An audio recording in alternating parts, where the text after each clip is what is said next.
अब जो जिस तरह BJT जो है उसको आप सर्किट के अंदर एज एन एम्पलीफायर के तौर पर इस्तेमाल कर सकते हैं। इसी तरह जो FET है इसको भी एम्पलीफायर के तौर पर यूज़ किया जाता है। वो यार हमने इसका सर्किट डिस्कस तो नहीं किया यहाँ पर, क्योंकि कोर्स के अंदर नहीं उसने दिया हुआ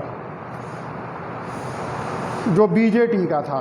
ठीक है, नहीं BJT का तो हमने एम्पलीफायर स्टडी किया, FET का जो है वो एम्पलीफायर स्टडी नहीं किया। लेकिन खैर ये जब हम सर्किट लगाएंगे तो हमें पता लग जाएगा कि FET भी जो है वो एज एन एम्पलीफायर किस तरह एक्ट करता है। और इसका दो किस्म के रिस्पांस होते हैं इसके टुवर्ड्स फ्रिक्वेंसी, यानी कि जो आप इनपुट से फ्रिक्वेंसी दे रहे होते हैं। एक तो ये हाई फ्रिक्वेंसी रिस्पांस भी देता है और दूसरा ये लो फ्रिक्वेंसी रिस्पांस भी देता है। वो डिपेंड पान होता है कि आप जो है सर्किट है वो किस तरह लगाते हैं, उस सर्किट के ऊपर वो डिपेंड करता है। तो अब अभी हमने पहले केस के अंदर जो है वो स्टडी करना है कि हाई फ्रिक्वेंसी रिस्पांस क्या है FET का। फिर सेकंड केस के अंदर हम देखेंगे कि लो फ्रिक्वेंसी रिस्पांस का FET का एम्पलीफायर का, यानी कि एम्पलीफायर सर्किट के अंदर जब फील्ड इफेक्ट ट्रांजिस्टर लगा हुआ है तो वो किस तरह इनपुट सिग्नल पर जो है फ्रिक्वेंसी का रिस्पांस शो करता है। ये दोनों हमने इसके अंदर जो है वो स्टडी करके देखने हैं। तो जो एनालिसिस है, the analysis of high frequency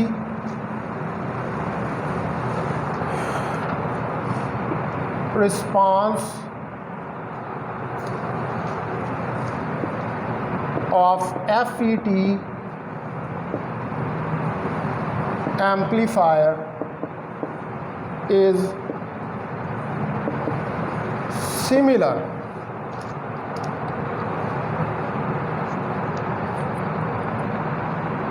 to BJT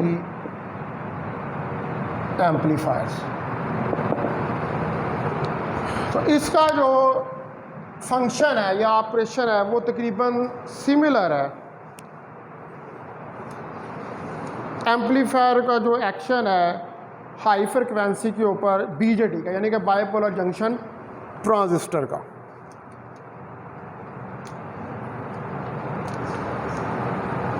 अब हमें यहाँ पर जो है वो पहले तो फिगर जो है वो ड्रा करनी पड़ेगी। ठीक है, मैं पहले फिगर ड्रा करता हूँ फिर मैं इसको एक्सप्लेन करता हूँ। देखिए ये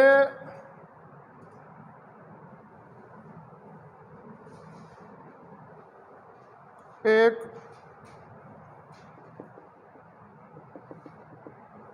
FET है, ये एरो अंदर की तरफ है। ठीक है, यहाँ से ये ड्रेन है, ये VDD वोल्टेज आप दे रहे हैं, ये RD ड्रेन रेजिस्टेंस लगी हुई है। ठीक है, ड्रेन ये आप पिछले सारे सर्किटों में हम यही पढ़ते हैं, ड्रेन के साथ ये लगा था। उसके बाद इसको आगे यहाँ पर लाएं और एक कैपेसिटर इसके साथ कनेक्ट कर दें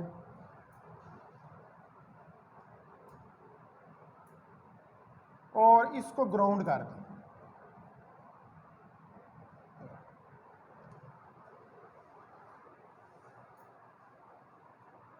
ठीक है जी, कैपेसिटर लगा दिया, कैपेसिटर को ग्राउंड कर दिया। अभी नाम देते हैं इनको।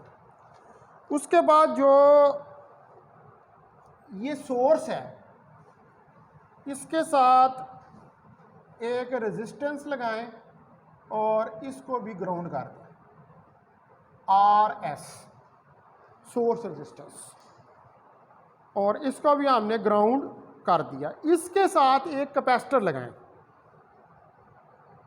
इधर एक कैपेसिटर दें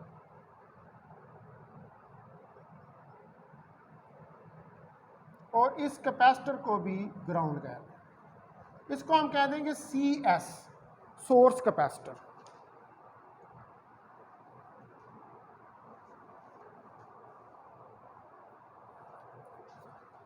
ठीक है जी। उसके बाद अब इस सर्किट को मज़ीद आगे लेके चलते हैं, तो यहाँ पे इसके आगे एक रेजिस्टेंस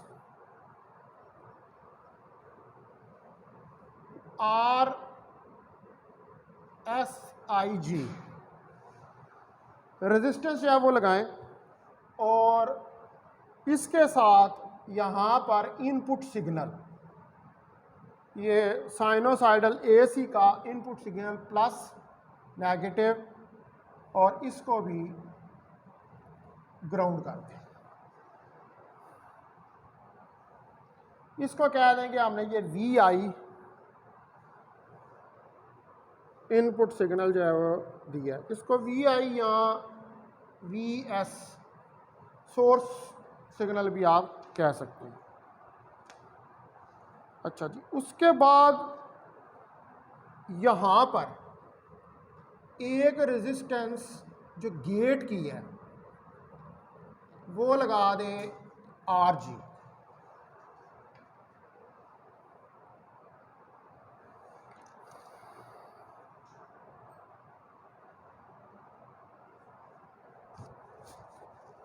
अब ये हमारा इनपुट सर्किट जो है वो तकरीबन कंप्लीट हो गया है। इसके अंदर एक चीज़ जो है वो रह गई है। इस जगह पर यहाँ पर जो इधर भी एक कैपेसिटर लगेगा, ये गेट कैपेसिटर होगा CG। अब ये इनपुट सर्किट जो है वो कंप्लीट हो गया। ये वाला कैपेसिटर जो है इसको हम नाम देंगे CWI। Now I will come to output circuit. अब आप आउटपुट सर्किट पे आए, यहाँ से एक कैपेसिटर ये लगेगा, इसको आप कह दें CC कपलिंग कैपेसिटर। ठीक है। इसके साथ इधर फिर एक कैपेसिटर यहाँ पर लगेगा, और इस कैपेसिटर को हम CW0 नाम दे देंगे, यानी कि आउटपुट के ऊपर, नॉट फॉर आउटपुट। इसको भी इधर से ग्राउंड कर दें। ठीक है। नाउ इसके आगे लगा दें लोड रेजिस्टेंस, और उस लोड रेजिस्टेंस को भी ग्राउंड कर दें। ठीक है जी। तो इधर आपको मिल जाएगी V0 आउटपुट।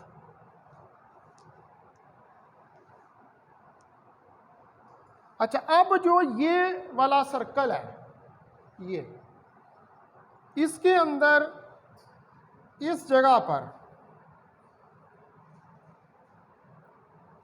ये जो प्लेस है, यहाँ पर भी एक कैपेसिटर है जिसको हम कहेंगे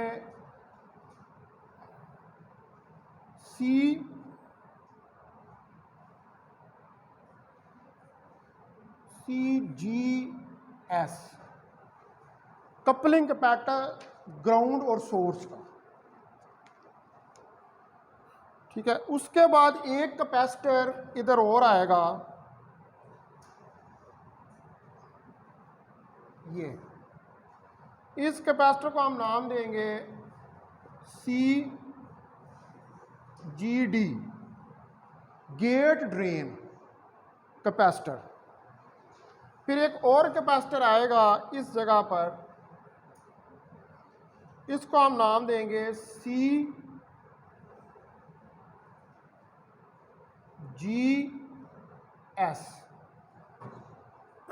गेट सोर्स कैपेसिटर।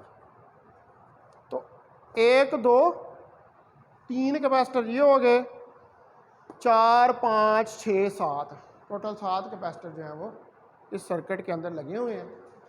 ठीक है जी, R G, R S, R L, 3 resistances लगी हुई हैं, ये भी लगी हुई है रेजिस्टेंस, ये इनपुट के ऊपर भी रेजिस्टेंस लगी, आर एस आई। तो ये हमारे पास जो सर्किट है, ठीक है, ये इसका सर्किट डायग्राम है किसका, इसको आप कहते हैं फिगर 1A। ये फिगर 1A है और ये फिगर 1A क्या रिप्रेजेंट कर रही है, ये रिप्रेजेंट कर रही है कैपेसिटिव एलिमेंट्स।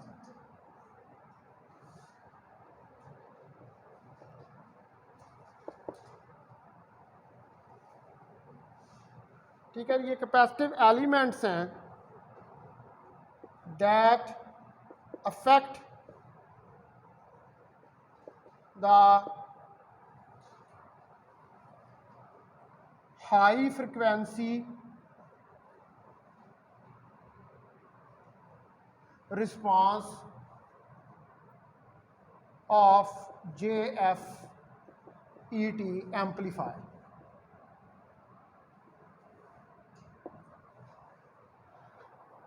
ठीक है, ये JFET एम्पलीफायर का सर्किट है, ये लगा हुआ है, और उस सर्किट के अंदर आपने कैपेसिटर्स जो हैं वो लगाए हुए हैं, और ये शो कर रहा है सर्किट के कैपेसिटर्स जो हैं वो इसके ऊपर क्या इफेक्ट करेंगे।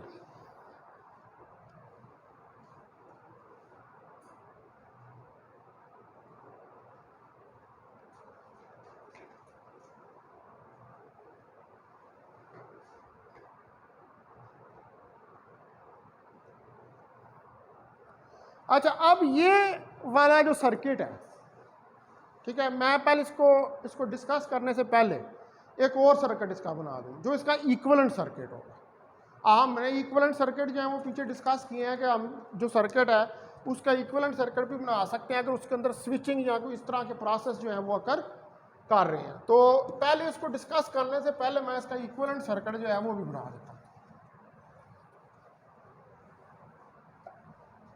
तो जो इक्विवेलेंट सर्किट है उसके अंदर ये देखें कि ये हमारे पास इनपुट है Vs, ये पॉजिटिव ये नेगेटिव, और इसको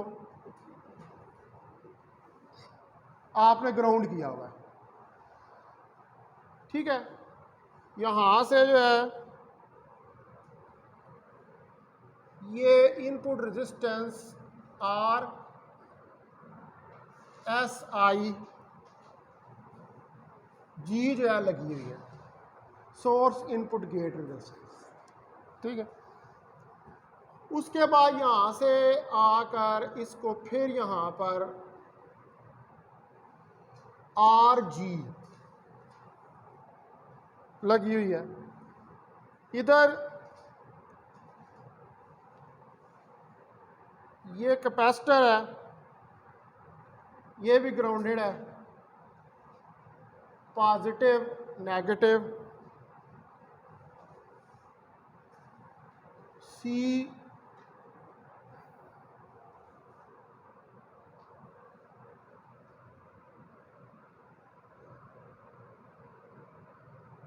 आई, और ये वोल्टेज इधर VGS, और यहाँ पर ये थ्रेशोल्ड वोल्टेज होगा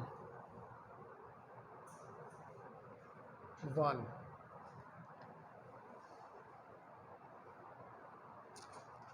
ठीक है जी, ये एक पार्ट हो गया इसका। अब दूसरा पार्ट, ठीक है, दूसरा पार्ट देखें कि फिर यहाँ पर ये करंट जो फ्लो कर रही है,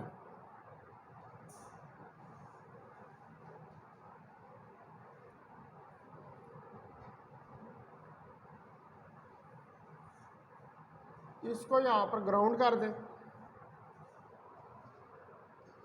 इसको कह दें ये RD है, RD मीन्स इंटरनल रेजिस्टेंस। उसके बाद यहाँ पर ये ग्राउंड कर दें, ये भी RD है, drain resistance.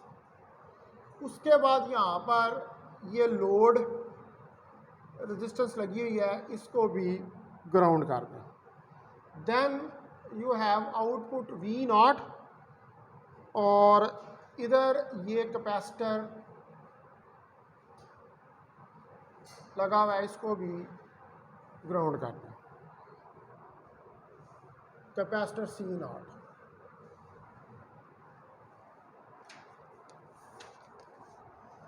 Are D R L C naught V naught इसकी आउटपुट आ गई, और इस जगह पर ये जी एम कंडक्टेंस और V G S gate source और जी एम कंडक्टेंस है। ठीक है जी, ये इक्विवेलेंट सर्किट हो गया। इसको आप कह दें figure 1B, equivalent circuit of figure 1A। ये फिगर 1A का इक्विवेलेंट सर्किट है। हमने दो पार्ट्स में इस इक्विवेलेंट सर्किट को डिवाइड कर दिया है, एक इनपुट पार्ट है, एक आउटपुट पार्ट है।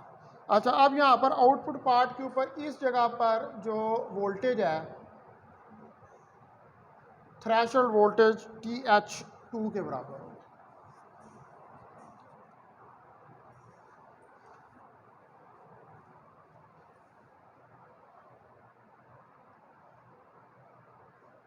ठीक है जी, ये बन गए सर्किट। अब हमने ये जो सारा ऑपरेशन हो रहा है इसका, उसको एक्सप्लेन करना है। तो अब जो फिगर है 1A, in figure 1A there are inter electrodes and wiring capacitors। इसके अंदर इंटर इलेक्ट्रोड्स और वायरिंग कैपेसिटर्स जो हैं वो लगे हुए हैं। That will determine the high frequency, जो डिटरमिन करेंगे हाई फ्रीक्वेंसी कैरेक्टरिस्टिक्स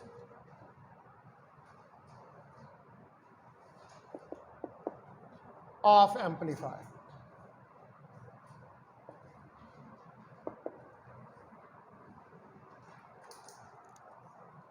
ये एम्पलीफायर का सर्किट लगा, इसके अंदर बहुत सारे कैपेसिटर्स जो हैं वो अटैच्ड हैं, वायरों से आपने उनको अटैच किया होगा। अब जो कैपेसिटर्स हैं CGS और CGD, CGS CGD, the capacitors CGS and CGD typically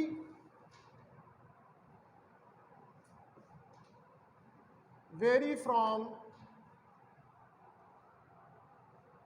1 to 10 picofarad। इनकी वैल्यूज जो हैं वो 1 से 10 picofarad तक होती हैं। लेकिन जो कैपेसिटेंस है, while the capacitance CDS drain source की जो कैपेसिटेंस है क्वाइट बिट स्मॉलर,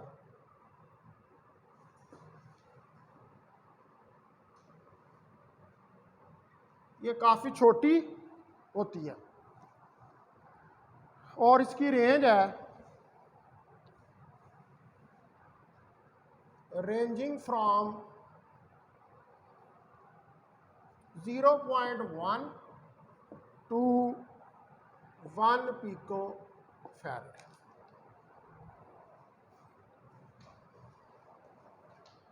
तो यू कैन सी के जो CGS है यानी कि गेट सोर्स और गेट ड्रेन, उनकी 1 to 10 पिको फैराड तक कैपेसिटेंस है, लेकिन जो कैपेसिटेंस है इसकी CDS ड्रेन सोर्स की, अब ये वाले दो जो हैं ये किधर आ रहे हैं, ये आपके इनपुट पे आ रहे हैं, और वो वाला कैपेसिटर जो है वो किधर आ रहा है, आउटपुट के ऊपर। ये दो इनपुट के हैं, वो आउटपुट का है, तो इनपुट के ऊपर जो है वो कैपेसिटेंस ज़्यादा है, आउटपुट के ऊपर कैपेसिटेंस कम है।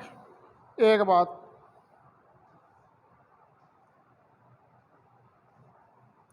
अब ये जो नेटवर्क है हमारे पास सारा, आपको शायद ये बात याद होगी कि जो BGT होता है बाइपोलर जंक्शन ट्रांजिस्टर, वो जब एज एन एम्पलीफायर एक्ट करता है तो उसके नतीजे में जो आउटपुट के ऊपर आपको एम्पलीफाइड के बाद जो सिग्नल मिलता है वो इन्वर्ट हुआ होता है,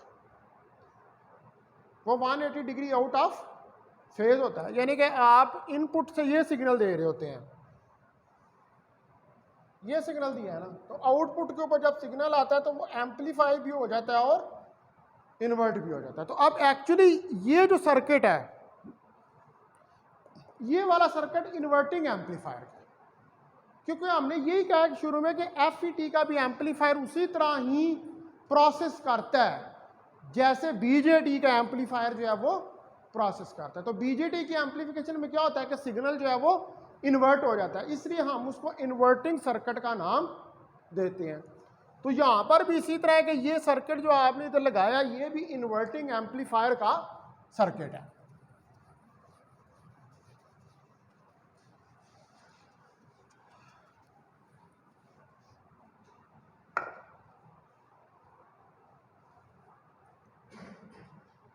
Since the network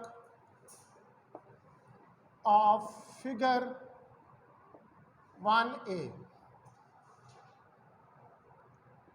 is an inverting amplifier,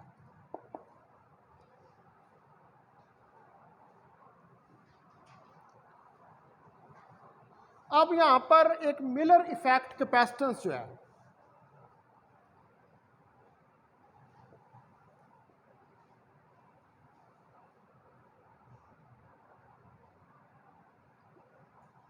capacitance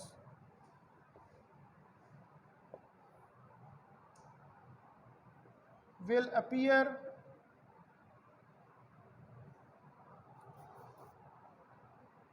in high frequency AC equivalent circuit. Miller effect होता है कि जब बहुत सारे कैपेसिटर्स आप इकट्ठे लगा देंगे सारी जगह,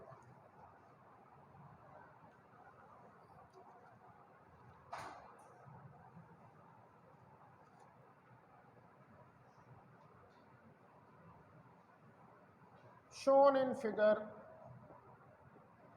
1B। ये 1B फिगर जो है इसके अंदर आपने इक्विवेलेंट सर्किट शो किया। तो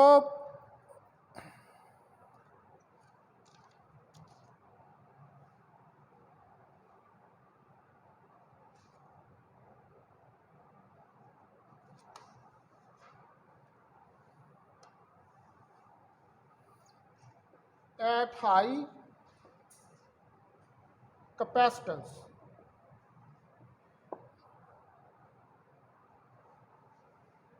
at high frequencies, at high frequencies CI, ये वाली कैपेसिटेंस है इनपुट की, CI will approach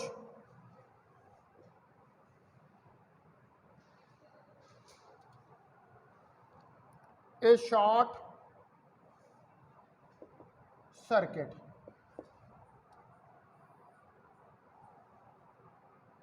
इक्विवेलेंट। तो हाई फ्रिक्वेंसीज पे C I will approach a short circuit. Short circuit का तो मतलब है कि करंट फ्लो कर रही है, ठीक है। अब आप इनपुट से सिग्नल दे रहे हैं, जब इनपुट से सिग्नल दे रहे हैं तो ये जो इनपुट के ऊपर कैपेसिटर लगा हुआ है इसके अंदर, इसका क्या काम है, ये चार्ज और डिस्चार्ज होगा।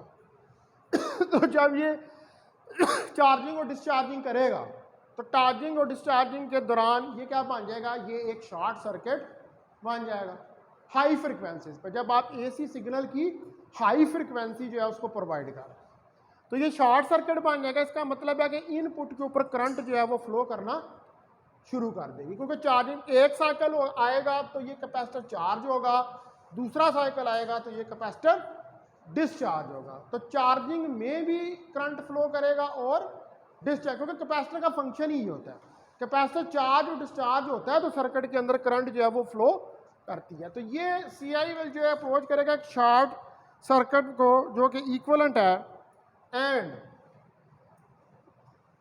VGS ड्रॉप, और अब गेट सोर्स वोल्टेज जो है ये वाला, जारी बात है जब करंट गुजरेगी तो ये ड्रॉप होगा, हीटिंग इफेक्ट आएंगे ना, तो VGS जो है वो ड्रॉप होगा,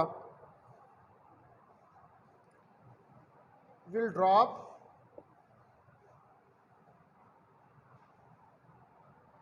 एंड रिड्यूस, और जब ये ड्रॉप होगा तो ये रिड्यूस करेगा the overall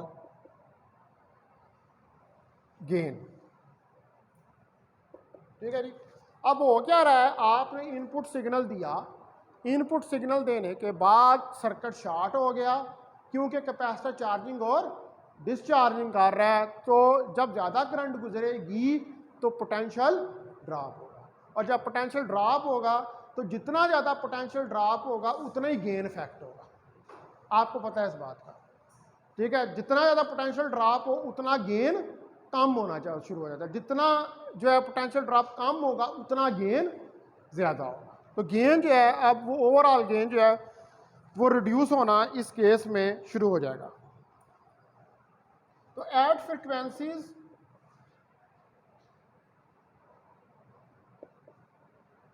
is where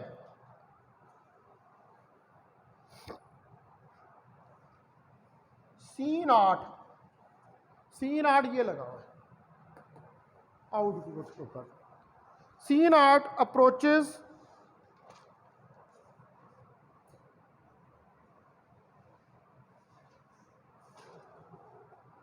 it's short circuit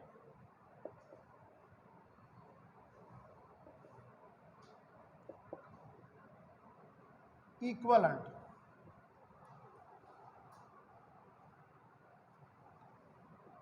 the parallel output voltage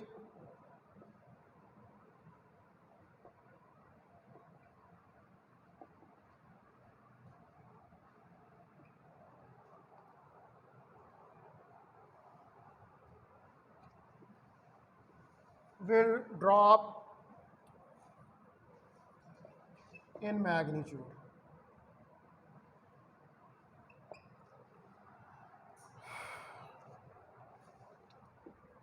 V not ये वाला।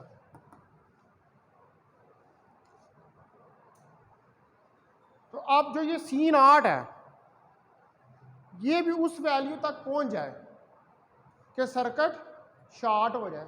शॉर्ट सर्किट का मतलब क्या है कि करंट फ्लो कर रही है, तो जब ये शॉर्ट सर्किट हो जाएगा तो फिर जो इसके ये वोल्टेज आ रहा है ये वाला, जिस तरह यहाँ पर ये वोल्टेज आ रहा था तो इसी तरह ये वोल्टेज जो है इसकी वैल्यू भी ड्रॉप होगी इन मैग्नीट्यूड, क्योंकि ज़्यादा करंट जो है वो सर्किट में से फ्लो करेगी, ठीक है।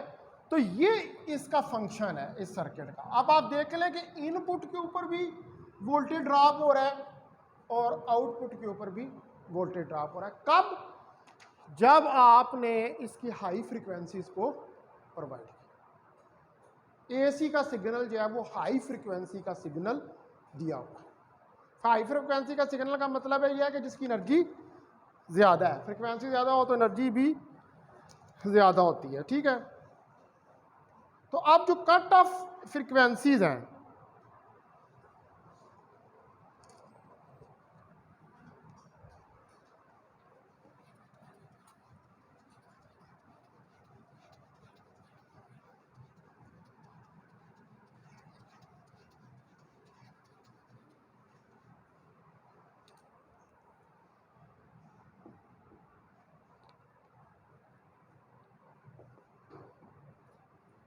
the cut off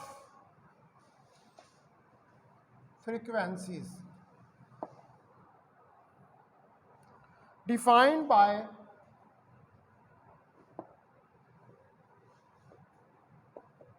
the input and output circuits। Cut off का मतलब है कि जहां पर कट ऑफ का क्या मतलब होता है, जिधर करंट फ्लो करना बंद हो, ठीक है। तो वो उनको आप कैसे डिफाइन करेंगे, इनपुट और आउटपुट सर्किट की मदद से can be obtained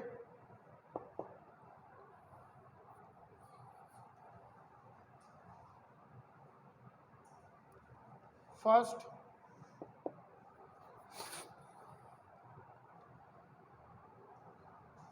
can be obtained by first finding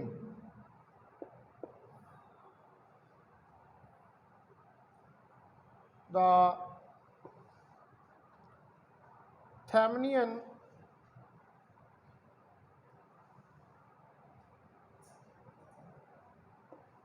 equivalent circuit।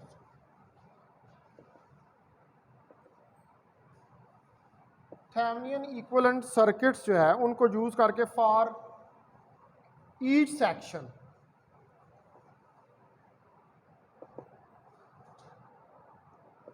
as shown in figure 1C। Thevenin equivalent circuit होता है कि जहां पर बहुत ज़्यादा रेजिस्टेंसेस या कैपेसिटर लगे हों, तो उनको कंबाइन करके अगर आप एक सर्किट बनाएं तो वो सर्किट जो होता है उसको थेवेनिन इक्विवेलेंट सर्किट का नाम देते हैं। अब आप देख सकते हैं कि यहाँ पर हमारे पास बहुत सारे कैपेसिटर और रेजिस्टेंसेस जो हैं वो लगे हुए हैं। तो हम इसको सिंपलीफाई करना चाहते हैं इस सर्किट को, तो उसको इस सर्किट को सिंपलीफाई करने के लिए फिर वो हम थेवेनिन थ्योरम जो है उसको अप्लाई करेंगे और इन्हीं सर्किट्स को ड्रा करेंगे।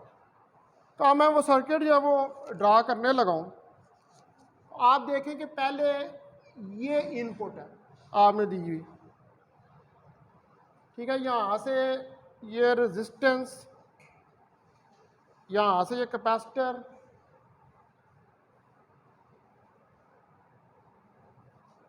और इसको इसके साथ मिला दो,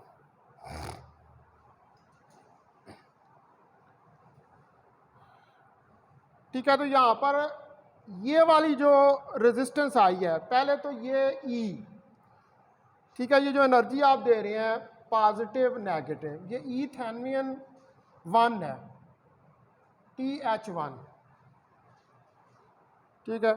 उसके बाद यहाँ पर ये जो रेजिस्टेंस आ रही है, इस रेजिस्टेंस को हम नाम देंगे R TH1 is equal to RSIG parallel to RG। उसके बाद ये वाला जो है ये CI कैपेसिटर जो है वो लगा हुआ है, यानी कि इनपुट के ऊपर जो कैपेसिटर लगा हुआ है। अब ये फिगर 1C का जो है ये A पार्ट है जो इनपुट सर्किट दिखाया हमने उसका थेवेनिन इक्वल सर्किट के अंदर। अब आप देखें ना, हमने ये वाली रेजिस्टेंस और ये वाली रेजिस्टेंस इनको यहाँ पर पैरेलल में शो कर दी, इनको इकट्ठा कर दी, ठीक है ना, सर्किट और रिड्यूस हो गया है ना इसकी मदद से। अब इसी तरह हम आप इसको भी रिड्यूस करेंगे आउटपुट के ऊपर भी लगाकर। तो अब आप आउटपुट के ऊपर देखें तो ये फिर सिग्नल इस तरह नेगेटिव पॉजिटिव, और यहां से ये रेजिस्टेंस,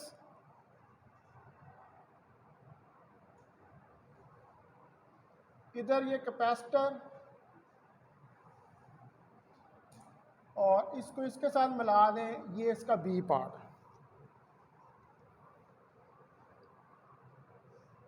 तो अब ये जो है यहां पर हमारे पास ये आ जाएगी आर थेवेनिन 2, ठीक है, दूसरी जो इसकी रेजिस्टेंस है। अब इसके अंदर देख लें कि आपके पास कौन कौन सी हैं, आर डी है, आर डी है, आर एल है। तो ये आ जाएगी यहां पर are D parallel R L parallel R D, यानी कि ये तीनों रेजिस्टेंसेस को हमने कंबाइन कर दिया, ठीक है। और ये वाला जो है ये है ई थेवेनिन 2 नेगेटिव और पॉजिटिव के साथ, और ये कैपेसिटर लगा हुआ है सी नॉट।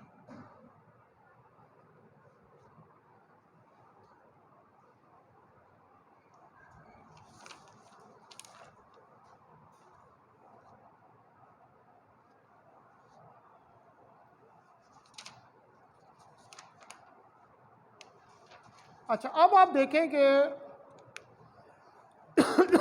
अब जो हमारे पास ये तो सर्किट हो गए सारे, ठीक है, उनके इक्विवेलेंट सर्किट बना के हमने और उसको थेवेनिन लगा के फिर हम और छोटा सर्किट्स को कर दिया। अब इनके जो रिजल्ट्स हैं, पहले नंबर पर जो है फ्रीक्वेंसी, अच्छा इसको इन सर्किट्स को आप नाम दे लें। ये जो हमने फिगर बनाई है ये कौन सी थी, फिगर 1C। इसको फिगर 1C को आप कह लें कि ये थेवेनिन इक्विवेलेंट सर्किट्स हैं।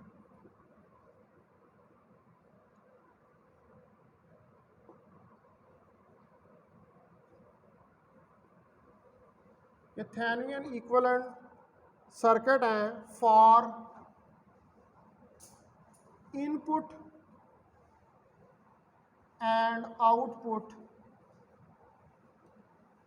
circuits shown in figure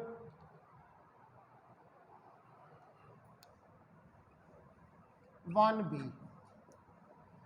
ये जो 1B के अंदर हमने शो किया।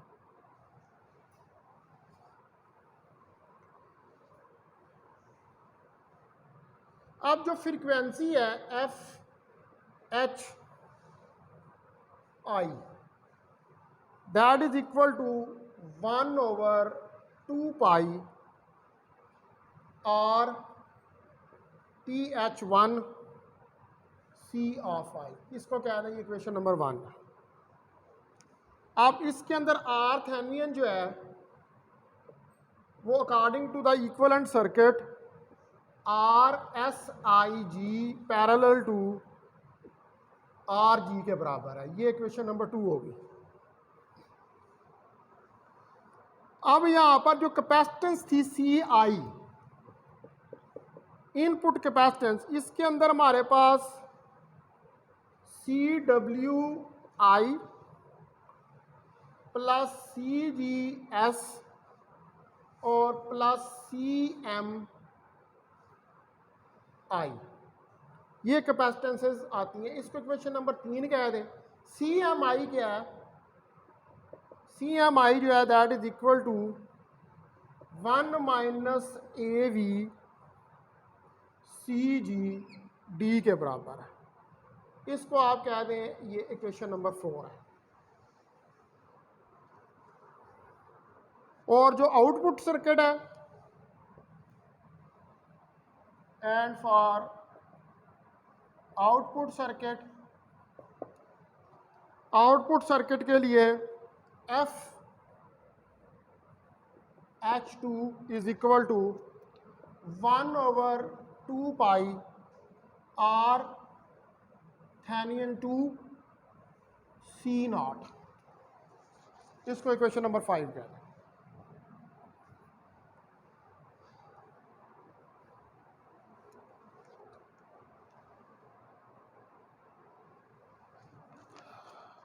ये आपको पता है कि कैपेसिटर्स की फ्रीक्वेंसीज के फार्मूला मैंने लिखा, ये पढ़ा हुआ है मैंने पहले। F is equal to 1/2 pi R C के बराबर होता है, ठीक है।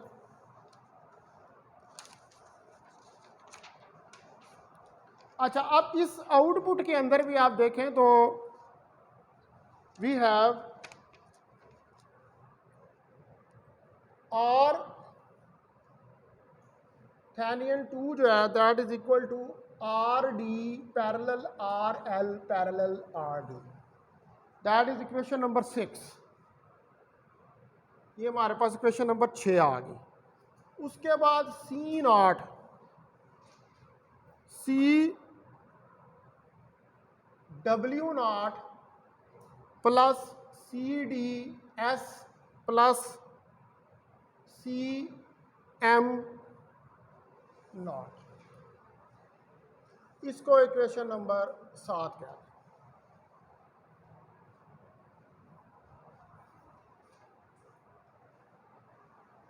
अब इसके अंदर जो सी एम नॉट है,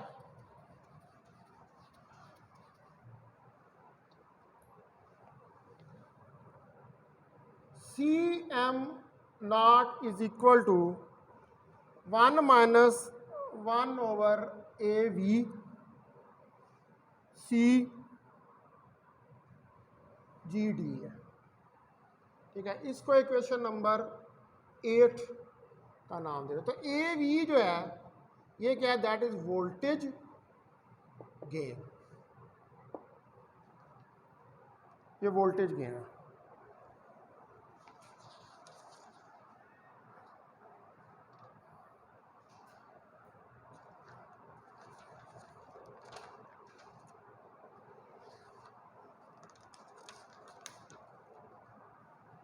तो ये हमारे पास था सारा